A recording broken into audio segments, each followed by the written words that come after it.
સુરત શહેરના રાંદેર વિસ્તારમાં દલાલનું કામ કરતા મુસ્તકીમ ઝુનઝુનિયાનું અપહરણ કરીને યુએસડીટી ટ્રાન્સફર કરાવી લૂંટ કરનાર મુખ્ય આરોપી હાર્દિક જાડેજાનો પોલીસે આજે દોરડાથી બાંધીને સરઘસ કાઢ્યો। મળતી માહિતી પ્રમાણે સુરત શહેરમાં રાંદેર વિસ્તારમાં લાઇફસ્ટાઇલ ફ્લેટમાં રહેતા અને યુએસડીટી કોઈન ટ્રેડિંગના વ્યવસાય સાથે સંકળાયેલા મુસ્તકીમ અફઝલ મોહમ્મદ ઝુનઝુનિયા મૂળ ધોરાજીના તારીખ 27 નવેમ્બર 2024ની રાત્રે ઝૈનબ હોસ્પિટલ પાસેથી કારમાં અપહરણ કરી જવાયું। મુસ્તકીમના ગળા પર છરો મૂકી તેના ફાઇનાન્સ એકાઉન્ટમાંથી 3 ટ્રાન્ઝેક્શન દ્વારા કુલ 32,071 યુએસડીટી ટ્રાન્સફર કરાવી લીંબા ઝોન ઓફિસ પાસે ઉતારી દેવાયો। આ લૂંટકાંડની શરૂઆત કેલિયાની રાજકોટના જેલમાં હાર્દિકસિંહ સાથે થયેલી ઓળખાણથી થઈ હતી।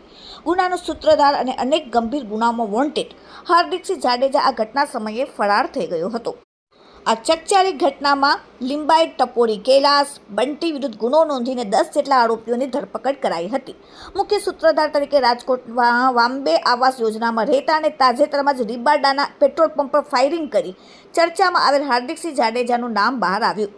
9 મહિનાથી સુરતનામાં વોન્ટેડ હાર્દિકસિંહને એટીએસે ઝડપ્યા બાદ સુરત એસઓજી ઇન્સ્પેક્ટર એપી ચૌધરીએ તેનો કબજો મેળવ્યો।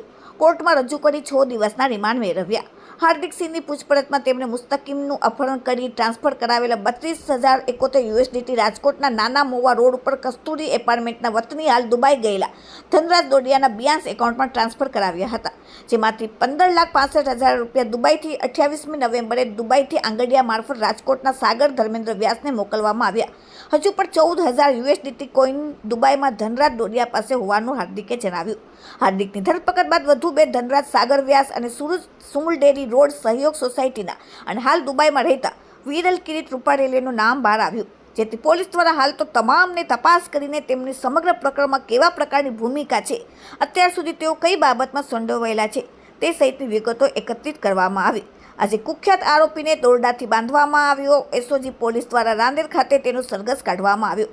એસઓજી પોલીસે સરઘસ કાઢ્યું ત્યારે ટોળે ટોળા જમા થઈ ગયા। આમ રિકન્સ્ટ્રક્શન કરી પંચનામું કરીને આરોપીને જેલને હવાલે કરવામાં આવ્યો। Bureau report, daily India TV, Surat.